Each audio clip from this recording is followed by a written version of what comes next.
tengo una visita muy especial desde la frontera sur. Poco se habla de la frontera sur, pero ahí hay un gran país que se llama Guatemala. Y hoy me acompañan dos amigos y compañeros, Samuel Pérez, Román Castellanos. Y vamos a hablar de Guatemala. Vamos a hablar de las elecciones que ya están a la vuelta de la esquina. Vamos a hablar de cómo se configura ese país que parece que está chiquito, pero en realidad no está tan chiquito y no tiene tan poquita gente. Y además ahora ha sido conversación dentro del mismo proyecto del gobierno actual en México, con todos estos programas sociales de integración y desarrollo regional que han llegado hasta allá. Así que quiero abrir con la primera pregunta. ¿Qué está pasando en Guatemala? ¿Gana la izquierda o gana la derecha? ¿O gana esa cosa que se llama el centro, que nadie sabemos qué es? Bueno, gana la corrupción y pierde el pueblo de Guatemala. Regularmente eso suele pasar. De hecho, hay un régimen muy corrupto asociado a políticas, eso sí, de privatización extrema, de no dejarle rol a lo público nunca, y que termina haciéndonos el país más pobre de la región, digamos, con más personas en condiciones de pobreza, el más desigual de Latinoamérica, el que menos empleo tiene, es decir, todos los indicadores sociales por los suelos. Eso sí, hay crecimiento económico para las megaempresas, 3-4% al año, pero tenemos, digamos, indicadores sociales terribles, ¿verdad? Pero lamentablemente eso es un contexto en el cual mecanismos de política más tradicional, clientelar y este tipo de cosas logran ganar elecciones. Así que pues es un reto grande, ¿verdad? Pero regularmente siempre es la corrupción lo que logra encontrar esos espacios. Yo pregunto lo de la izquierda y la derecha porque ustedes en este momento están ocupando un curul dentro del Congreso guatemalteco. Y vienen de construir narrativamente un camino que se asocia con la izquierda. Sin embargo, ¿cómo es vista la izquierda en Guatemala? Porque después de las guerrillas y después de esos conflictos que existieron, ¿es fácil ser un partido o ser una persona que quiere ocupar un cargo público haciendo campaña diciendo soy de izquierda? Primero, en Guatemala no hay una tradición de identidades políticas a partir de estas ideologías, ni mucho menos identidades políticas históricamente constituidas, sobre todo en estas categorías izquierda y derecha, digamos. Al final de cuentas, el régimen que prevalece sí es extremadamente de derechas, conservadora, pero los partidos de izquierda, primero, las corrientes de izquierda fueron aniquiladas durante la guerra. La guerra que tardó 36 años, en el que se asesinaron a más de 200,000 personas, pero sobre todo eran líderes sociales, sindicales, profesores universitarios, líderes estudiantiles, movimientos sociales en general, y los partidos que decidieron no ir a la guerra, pero competir electoralmente. Entonces fueron aniquilados políticamente y culturalmente a través de la violencia, digamos, y reconstruir a partir de ahí corrientes de izquierda a nivel partidario ha sido muy difícil. De hecho, después de los acuerdos de paz, la guerrilla se convierte en partido político y en el 1999 que compiten como partido político en la Unidad Revolucionaria Nacional Guatemalteca, que en ese frente, en ese momento, fue quizás el único momento en el que tuvieron un buen resultado electoral, del 12%, y de ahí ha venido a menos, y desde entonces no pasa de tener 1 o 3 diputados en el Congreso. Nosotros resurgimos prácticamente hace como 6 años como un partido político recogiendo una serie de tradiciones vinculadas a la centroizquierda, a la socialdemocracia, al progresismo en general, y nos reconstituimos a partir de, creo que de tratar de reconstruir una fuerza política alternativa a todo este régimen de corrupción, impunidad, extracción, privatización neoliberal y eso. Ahora, ustedes construyeron un movimiento que se llama Semilla, que desembocó en una bancada en el Congreso, ¿no? Sí. Ahora, para la gente que nos escucha, y por eso quiero que nos expliquen, que en Guatemala no hay Senado.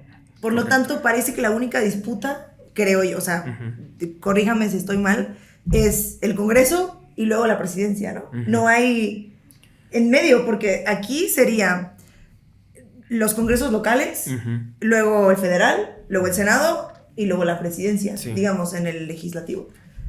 ¿Es así? O sea, diputación Sí. o en el Congreso y luego la presidencia. Correcto. Sí, de hecho hay un solo congreso para todo el país, para todo el territorio nacional. Se integra, digamos, con cierta representación territorial, ¿verdad? Entonces cada distrito, digamos, electoral propone una lista de diputados y diputadas y así se integra el Congreso. Y hay una nacional que son como las plurinacionales, creo que le llaman, plurinominales, creo que le llaman aquí. Que no son por votación. Que sí son por votación, pero vota no importa dónde viva la persona, ¿verdad? En cambio, las que son distritales solo votan las personas que viven en ese distrito. Entonces tiene cierta representación territorial. Pero todas terminan en el Congreso. En un solo Congreso, Ok. en una sola cámara, digamos, no hay Senado, no es bicameral, ni tiene, digamos, cámaras distritales, ni mucho menos. Entonces es solo uno. Entonces sí, la disputa es directa por el Congreso, por la presidencia o por el poder local, que son las municipalidades. Las alcaldías, claro, estaba Correcto. pensando en el... Así es. ¿Y cómo es la disputa dentro del Congreso? Porque recogiendo un poco lo que decían de esta postura neoliberal de privatización, y si quieren ahorita entramos más a fondo en todos estos dolores que tiene Guatemala por tener una visión entreguista. ¿Cómo es la llegada de ustedes, jóvenes que hablan de la socialdemocracia y que son progresistas, en un Congreso donde hay cacicazgos, corrupción, personas que representan los intereses de sus partidos conservadores, pero además de grandes empresas y corporativos? Sí. ¿Cómo es esa correlación de Sí. fuerza, Bueno. ese debate? Es durísimo porque en realidad debate hay muy poquito, porque yo diría que hay dos cosas. Primero, llegamos a incomodar muchísimo, a pesar de no tener una mayoría significativa en términos de votos, ¿verdad?, en el Congreso. Pero cada vez que tomamos la palabra, lo primero que escuchamos son gritos, abucheos, amenazas de parte del resto de diputados y diputadas. Y nosotros no tenemos en realidad, digamos, magistrados, jueces, financistas, alianzas, negocios con el gobierno. Es decir, lo único que tenemos es nuestra expresión en el pleno, pero les molesta muchísimo porque estamos tratando de combatir como lo que se entiende como sentido común, como lo que es normal y que en realidad no debería serlo, ¿verdad? Hay 19 bloques legislativos, 19 partidos políticos representados en el Congreso en Guatemala, pero la mayoría se forma en una alianza básicamente por compra de votos, ¿verdad? No escuchamos nunca debates sobre voy a justificar esta iniciativa de ley que lo que provoca es saqueo de dinero público, ¿verdad? O el presupuesto, que hay un montón de espacio para corrupción. Nunca la justifican. Nosotros nos oponemos y argumentamos, ¿verdad? Pero ellos nunca lo hacen, ¿verdad? ¿Hacia dónde camina la participación de la población de Guatemala? Porque creo que frente a lo que mencionan de la compra de votos, su proyecto representa un panorama distinto que quizá puede ser que la gente sí quiere participar o no. Sí, de hecho, en el 2015 hubo una serie de manifestaciones en Guatemala rechazando todas estas prácticas, estos regímenes políticos. Un presidente y la vicepresidenta terminaron en la cárcel en ese momento y es el que da el marco para el surgimiento de un partido como Semilla. A partir de eso hay una politización, especialmente de las nuevas generaciones, de los guatemaltecos y guatemaltecas de las principales ciudades, las clases medias y eso. Y nosotros en buena medida recogemos ese hartazgo, ¿no? Canalizamos este hartazgo hacia un partido político y reconstruimos la organización partidaria a partir de eso. De hecho, la mayoría de quienes integramos Semilla somos, bueno, de la misma generación, en la mayoría, y son estudiantes, son jóvenes, son militantes de algunas organizaciones de derechos humanos, ambientalistas, de la defensa de los derechos de las personas de la diversidad sexual, entre otros. Es una diversidad más amplia, ¿no? Y de las comunidades indígenas también. Sin embargo, este régimen, a pesar de tener la institucionalidad, el dinero del Estado, no tiene legitimidad, o sea, no tiene menos hegemonía. Entonces suele usar la represión para mantenerse, la persecución política, el bloqueo de la participación de partidos que surgen, como el caso nuestro. A nosotros nos costó mucho inscribirnos como partido, nos bloqueaban la inscripción. Al momento del registro de los afiliados era muy difícil, la depuración era altísima. De 100 personas que ingresábamos al Tribunal Electoral, solo 20 nos registraban y el resto lo rechazaban. Entonces, esa ha sido la realidad, pero sí logramos canalizar este rechazo de la gente hacia el régimen político que prevalece. ¿Y cómo se representa la persecución política? Bueno, ahora es más duro, ¿no? Del 2015 a la fecha, pareciera ser que hay como una regresión. Bueno, no pareciera, sino que hay una regresión que es como la reconfiguración del régimen, digamos. Para entonces había una fuerte expresión de rechazo de la ciudadanía a estas prácticas de corrupción, de saqueo a los partidos políticos tradicionales. Y lo que pasa en la última elección es que se reconfiguran, ¿no? A partir de esto, toman el Ministerio Público, nombran jueces y magistrados afines a ellos de la Corte Suprema de Justicia, nombran representantes magistrados en el Tribunal Electoral afines a ellos, y a partir de eso hay un alineamiento de todas las instituciones, del Congreso, del gobierno, del organismo ejecutivo, de los jueces y magistrados en los órganos de justicia como el Tribunal Electoral, para bloquear y perseguir jueces que, digamos, que cuestionan a los representantes de los partidos políticos vinculados al gobierno, los persiguen, les quitan de los puestos. Hay muchos operadores de justicia que están en el exilio, hay muchos en México también, y en Estados Unidos y en otros países. Quien ejerce una función pública y lo hace apegado a las demandas populares regularmente suele terminar en el exilio y perseguido, porque hay una alineación de todas las instituciones, justicia, Congreso, Ministerio Público y eso. Y desde el Tribunal Electoral bloquean inscripción de partidos, de candidatos, sancionan a los partidos políticos, y las sanciones son muy costosas económicamente, y con eso ahogan a los partidos pequeños como nosotros, por ejemplo. Y en la persecución que mencionas y que la gente sabe que existe, ¿cuál es la reacción? Porque en México siempre se ha generado una izquierda de resistencia, incluso contracultura, música, películas, o manifestada de cualquier manera, que está todo el tiempo hablando de eso. Y aquí hay dos preguntas. La primera es, ¿cuál es la respuesta de la población respecto a esto que sucede, que es la persecución y el uso de la fuerza pública y de las instituciones para perseguir adversarios? Y al mismo tiempo, ¿cuál es la respuesta de los medios de comunicación? Si es que hay una, ¿no? Que sí, yo creo que si son públicos no veo salida. No, totalmente. De hecho, la respuesta de la gente inicialmente, bueno, a partir del 2015, que es este hito donde empieza a generarse mucha movilización yo diría, de sectores que tradicionalmente no estaban politizados, ¿verdad? Que son clases medias, centros urbanos, etcétera.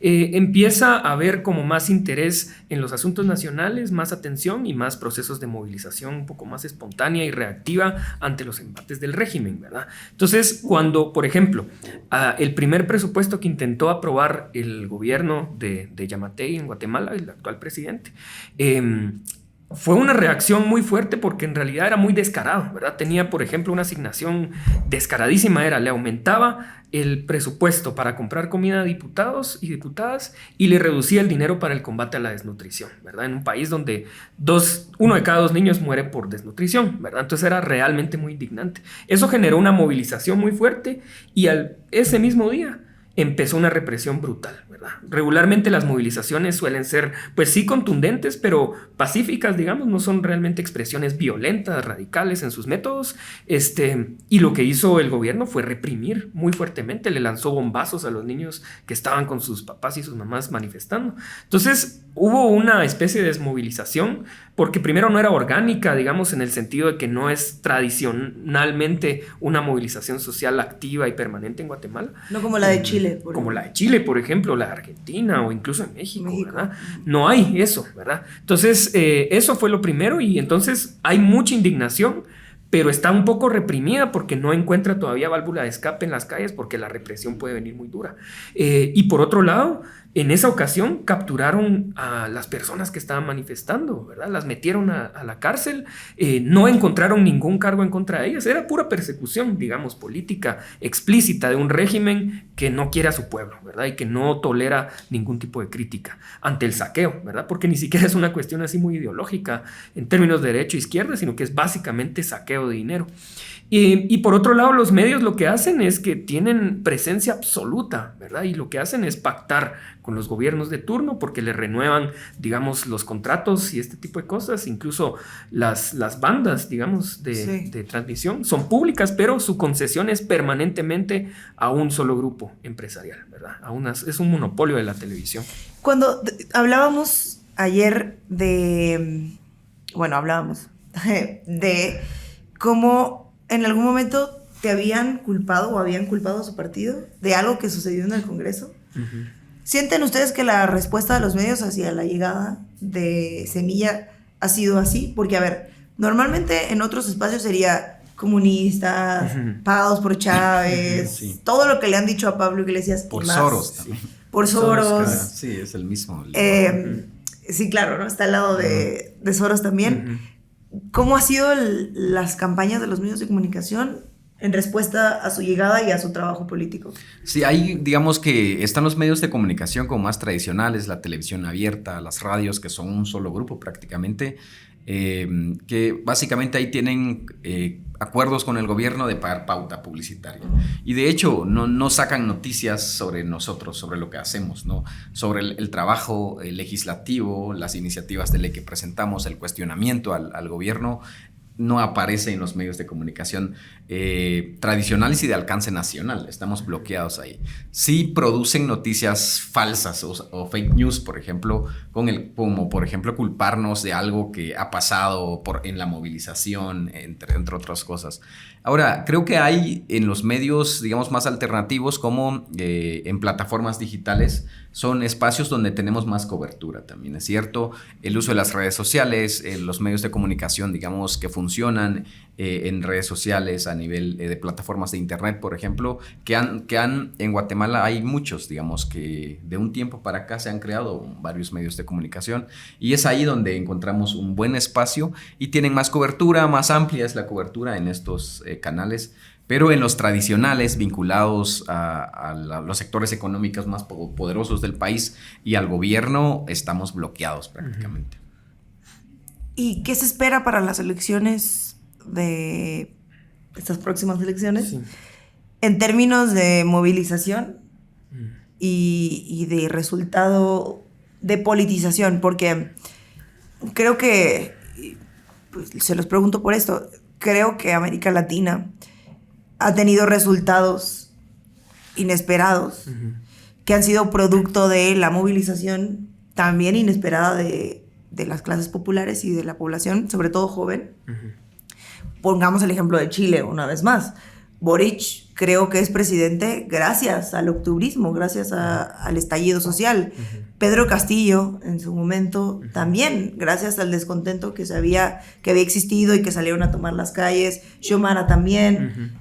¿Creen que Guatemala esté ahí para esas elecciones o no? Sin duda, sí hay un proceso, hay una tendencia irreversible que tiene que ver precisamente con estos procesos, pero son procesos de acumulación de mediano plazo, ¿verdad? Esto implica, no existían antes partidos políticos realmente de oposición como tal al régimen, ¿verdad? Y ahorita estamos empezando a explorar esto e implica, digamos, Xiomara le tomó desde el golpe a Mel hasta ahorita que lograron después de 10, 11 años, sí, en Chile más o menos el mismo periodo de tiempo, es decir, son procesos de acumulación. Y es particularmente complicado en un país donde en realidad aniquilaron la movilización y la organización social. Entonces nos toca construir un poco desde cero, ¿verdad? Entonces yo creo que sí hay un proceso de una tendencia, que sin duda hay un hartazgo que se va a ver expresado en el proceso electoral, pero todavía hace falta construir un poco más de fuerza popular, ¿verdad? Eso es lo que le falta también al país. Antes de hacerle unas preguntas para ya ir cerrando, ¿hay presos políticos en Guatemala? Sin duda, sí, y sobre todo... ¿Desde qué año? Así, bueno, si pudiéramos decir, hay presos que tienen 40 años y hay presos que tienen 2. Sí, de toda la vida en realidad. En toda la historia del país ha habido momentos de mayor represión, sobre todo en los regímenes autoritarios, dictatoriales, y luego en la era democrática también. Lo que pasa es que con menos frecuencia y con menos cobertura, sobre todo liderazgos comunitarios de defensa del territorio, de los ríos, del ambiente, etcétera. De eso sí hay. Incluso hay violencia que termina con muertes a este tipo de liderazgos. Pero ahorita se empezó a ver mucho más en las partes más urbanas del país, ¿verdad? Y simplemente porque son operadores de justicia, por ejemplo, o gente incómoda al régimen, que empiezan a inventarles y montarles casos. A nosotros nos ha pasado. Yo tengo un par de casos, digamos, inventados totalmente y que hemos logrado sobrellevar, pero sí, obviamente hay un proceso de utilizar la justicia para poder limitar la participación de actores incómodos al régimen. ¿El actual presidente representa qué valores? Porque una cosa es ser, o sea, de derecha, y otra cosa es ser uno de ultraderecha o de extrema derecha y conservador y con valores religiosos, y otros son los pragmáticos, que simplemente pues el partido les dio la oportunidad, y si un día tienen unos valores, al día siguiente tienen otros. ¿Qué representa este actual presidente y su desgaste? Bueno, en realidad este presidente está ahí por accidente prácticamente. Llegó a la presidencia con el 13% de los votos en una elección atomizada, difícil, donde se bloquearon a varios candidatos y candidatas. Nuestra candidata a la presidenta era una mujer representante del combate a la corrupción, una exfiscal, que fue bloqueada su inscripción y le cerraron las puertas a todos los candidatos que pudieran ser alternativos a los partidos políticos más tradicionales. Entonces lo que queda era él, y con una baja representación. El 13% son 600,000 votos de casi 9 millones que votaron en ese entonces. Es bajísimo. No, bajísimo. Y luego pues no representa valores, por decirlo así, más profundos tampoco. Lo único es que es un tipo reaccionario, conservador en muchas cuestiones económicas sobre todo, pero sí con muy baja legitimidad. Y como no tiene legitimidad, usa estos discursos, ¿no?, a favor de la religión, a favor de la familia tradicional, claro. Y la represión como herramientas o dispositivos para mantenerse en el poder. Y aún así la gente no le cree porque tiene una popularidad como del 10%, es de los más impopulares de América Latina. La gestión de la pandemia fue pésima, la vacunación contra el COVID también malísima, además es claramente antivacunas. ¿Sí? Sí, es antivacunas, pero tiene un discurso porque está esta idea de que Guatemala es un país conservador, con muchos evangélicos y evangélicas, pero que no es cierto. En la práctica, sí, esta gente, hay religiosos y de todo tipo, pero él agarra este discurso, como lo hacen todos los políticos tradicionales de Guatemala, para buscar cierta legitimidad y credibilidad. Y bueno, salen con que partidos como nosotros, que somos, que promovemos el comunismo, que estamos financiados por Venezuela, Típico. que queremos impulsar una agenda para legalizar el matrimonio igualitario, que promovemos el aborto, sí, entre otras. Estamos a favor de las libertades individuales y los derechos humanos y todo lo demás, pero que son formas de acusar a un partido, de demonizarlo, ¿no? Pero al final de cuentas tampoco les creen, porque sí, en sus políticas sociales es nula la atención de las urgencias, las necesidades, el hambre, el costo de la vida, la desnutrición y las necesidades que hay en lo rural, en cuanto a la agricultura, por ejemplo. No hay atención, todo es corrupción y saqueo y quedarse con el presupuesto público. Ok, suena como un ambiente óptimo para que ustedes florezcan. Sí, totalmente. Creo que lo tienen. El desafío nuestro, digamos, es como desarrollar la organización territorial, porque Guatemala es un país muy grande, digamos, geográficamente, pero también es un país donde se hablan 25 idiomas, ¿no? Y entonces geográficamente es distinto el occidente, el oriente, y se requieren muchos recursos y no hay financiamiento público de los partidos políticos en Guatemala. Hay algo que es insignificante, y lo que existe sí es financiamiento de las farmacéuticas, de las constructoras, de las grandes empresas transnacionales, las minerías, por ejemplo, que se llevan los minerales casi que regalado, pero financian a partidos políticos a nivel local, y contra eso hay que competir, y eso es la tarea más difícil. Complicado.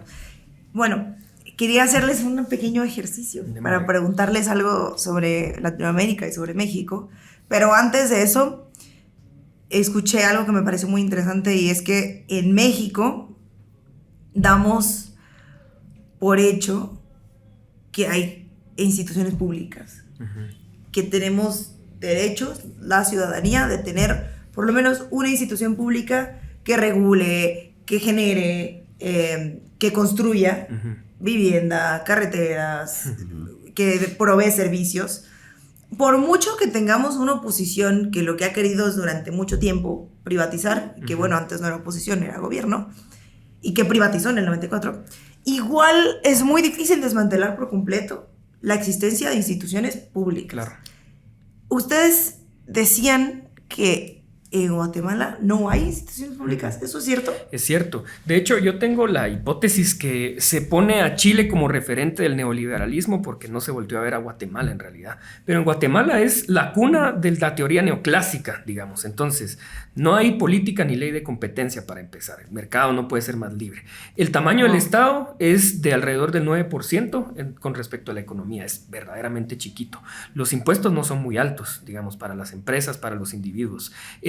Es súper estable en términos macroeconómicos, la inflación está controlada, hay crecimiento del 3% cada año, es decir, todos los elementos para que funcione el mercado, digamos, en teoría, pero lo más grave es que no hay empresas públicas, ¿verdad? Entonces todo está privatizado absolutamente, ¿verdad? No hay, digamos, regulaciones, no hay institución fuerte de defensa a consumidores y consumidoras, y lo que tenemos en consecuencia es toda la destrucción de los indicadores sociales, por un lado, ¿verdad? El país más desigual de la región, el de más condiciones de pobreza, todo esto que ya mencionábamos, pero también un mercado excesivamente concentrado, ¿verdad? Entonces, una sola cámara gremial que pone y quita presidentes, que tiene presencia en 50 instancias de juntas directivas del Estado, que define la política fiscal, monetaria, crediticia, etcétera. Es decir, absolutamente capturado. Y además financian a los partidos políticos del régimen de manera corrupta, para que después les den contratos públicos. Y el país, la verdad es que tiene un modelo muy tradicional, ¿verdad? No hay procesos de modernización, no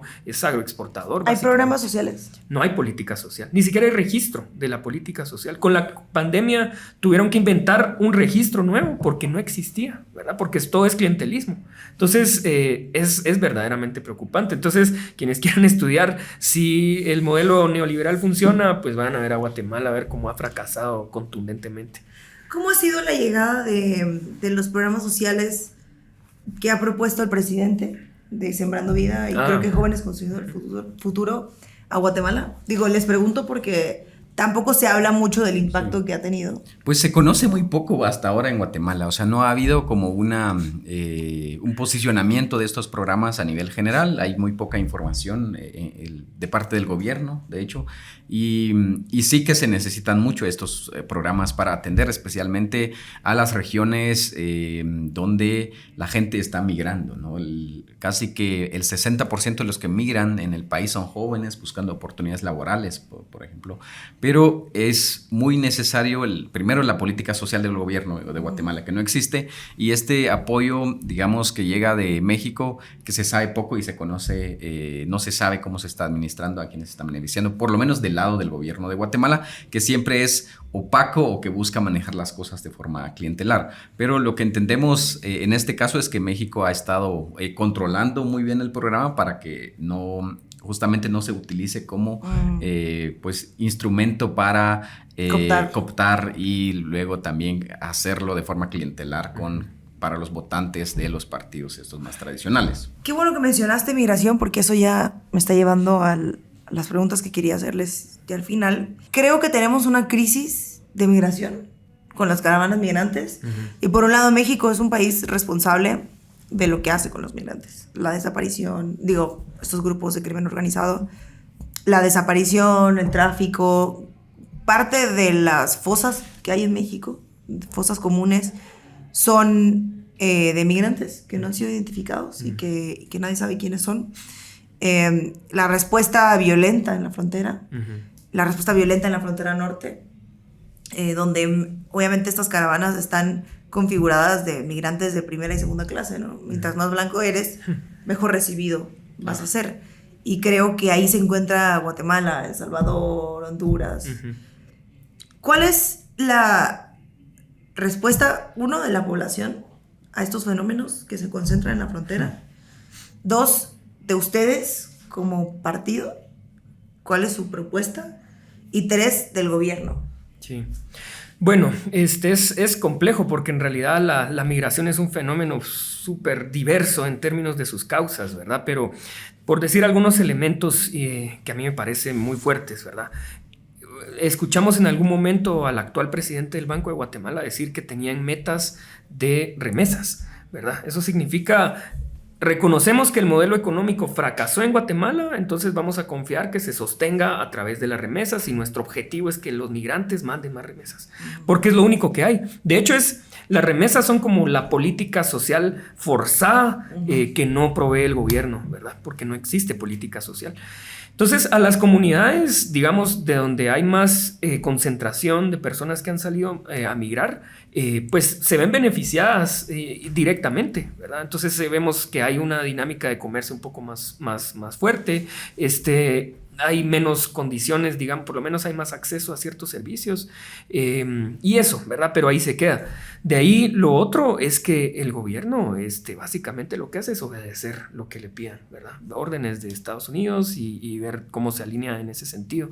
Pero no hay una respuesta realmente de decir, bueno, tenemos un problema, ¿por qué se está yendo la gente del país? Empezamos a atender las causas estructurales, empecemos a ver en dónde, por qué están migrando. Ni siquiera hay muchos datos e información sobre eso. Sí, porque se dice que es desigualdad, obviamente pobreza, pero también tenemos la noción por vivir en México que es violencia. Sí, claro. Sí, hay violencia. Hay quienes se van por la complejidad del problema, hay quienes se van por violencia, por pobreza, por falta de oportunidades laborales, pero esto no, en realidad en Guatemala no hay preocupación ni del gobierno ni de las élites económicas por atender las causas del por qué se están yendo los guatemaltecos y guatemaltecas.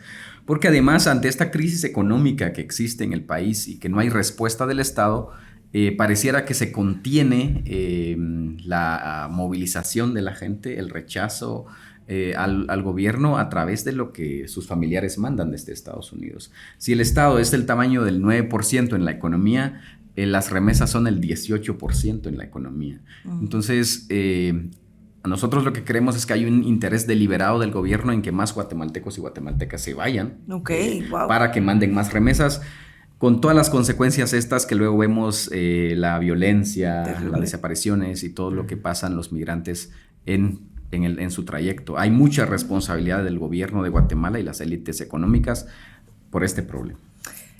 Bueno, creo que coincidimos en que tú y yo somos norteños, cambiando el tema, pero hablamos de que tú y yo somos norteños. Lo digo porque quiero preguntarles cuáles son las coincidencias culturales, hablando de migración y hablando de cómo se conforman las caravanas. Yo soy del norte de México y mi frontera es Estados Unidos. Y hay muchas coincidencias culturales con Estados Unidos y sobre todo porque se está gestando esta nueva identidad que no eres de Estados Unidos pero tampoco eres de México. ¿Cuáles son las coincidencias culturales entre Guatemala y Chiapas? Bueno, hay una relación ahí histórica, ¿verdad? Un poco conflictiva. Yo lo veo desde la ciudad capital, yo ahí tengo, digamos, de ahí soy, y siempre he estado como el sentido de, bueno, regalaron una parte importante del territorio a cambio de nada, ¿verdad? Pero en realidad esta es una visión muy reducida, ¿verdad? Para ti Chiapas es como para nosotros California, Texas. Exactamente, por ejemplo. Bueno, para la gente en mi contexto, digamos. Sí. Para mí no, para mí Chiapas es Chiapas. Sí. Pero es un poco lo que se entiende, más o menos, ¿verdad? Pero más allá de eso, en realidad sí hay un vínculo cultural fuertísimo entre México en general y Guatemala, de todo tipo, ¿verdad? De términos incluso así más cotidianos, ¿verdad? La comida, la televisión que se mira, la radio que se escucha, ese tipo de cosas. La música, digamos. ¿Cómo hablan? Cosas. Más o menos. ¿me escuchaste acento? Sí. Entonces sí, un poco por eso, ¿verdad? Pero yo me imagino que es diferente en la parte más... No, yo creo que primero somos Mesoamérica, ¿no? Compartimos una historia ancestral, precolonial incluso, como sociedades mesoamericanas, idiomas, culturas, trajes, colores, vestimenta, indumentaria y todo eso. Incluso en términos también de la diversidad biológica y en los ecosistemas se parecen mucho, nos parecemos mucho en eso con Chiapas y parte de Guatemala. Creo que esa historia la compartimos. Y luego la colonización y sus consecuencias, todos los dolores y las tragedias que vivimos como países, creo que también la compartimos. Y de plano, también como países o comunidades que estamos en el sur de algo, o sea, tenemos estas mismas características de lo que tiene el sur, ¿no? el olvido, cierto abandono, ciertas condiciones todavía premodernas en nuestras convivencias y coexistencias comunitarias, nuestra relación con el medio ambiente, con los recursos naturales y todo lo demás, con el agua, con los bosques. Creo que compartimos eso en buena parte. Aquí viene mi última pregunta. Órale. A ver. Bueno, no, dos. Nada más dos, ya. Ok. ¿Qué opinión les merece? Lo voy a decir porque rápidamente. Sabemos que en esta nueva ola, o en esta segunda ola de gobiernos progresistas, donde tenemos lo que jamás habíamos esperado, yo no esperé que me tocara a mí que gobernara Lula, que gobernara que Alberto Fernández en Argentina, que estuviera Bolivia todavía, digamos, gobernado por la izquierda, que hubiera ganado la izquierda Perú, que hubiera ganado Honduras, no hablemos de Nicaragua, por favor, lo he evitado mucho tiempo, y Chile, esta nueva ola de gobiernos progresistas, y claro que incluyó a México. Creo que aquí se ha posicionado el liderazgo del presidente Andrés Manuel. ¿Qué opinan ustedes del presidente Andrés Manuel López Obrador? Sí, bueno, yo creo que como cualquier gobierno tiene que lidiar con gestiones cotidianas. Sin embargo, de todas formas, hay una base compartida en términos de progresismo, por lo menos como yo me podría identificar.